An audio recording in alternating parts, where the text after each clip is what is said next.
मेघा जोलिकी केमिति मोइला आसंतु देखिबा। मरिबा परे डाहाणी रे बदली गला कला लंबा चुटी वाली डाहाणी। मो संग माने मते बंचैलेनी काहेकि से माने मते डरिकी चली गले काहेकि आसीथिले एते राति रे लुचिकी काहेकि ठिया हैथिले से माने निश्चय निश्चय किछि रहस्य अछि मु जानिकी रहिबी। ता परदिन रोहित पूरा चैनल वालांक सह ता घर को आसिला आ ता परे ता माँ बापा भी आसी जाइथिले। आउ निज झील को निज सामने मरिकी पड़िथिबार देखि से घटना को सही भी पारु नथिले। तांकर कांदी कांदी के अवस्था खराब हो सारथिला।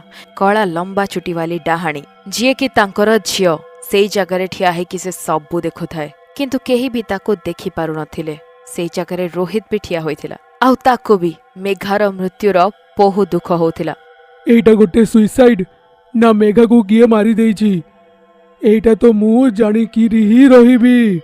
रोहित ए कथार तथ्य जानिबा पई सर्वप्रथमे तार सांग मानक पाखकु गला। समस्ते मिछ कहिदेले जे से माने संध्या बेले घर बाहर नांती आउ कला लंबा चुटी वाली डाहाणी एहा सुनी आश्चर्य ही हेई गला।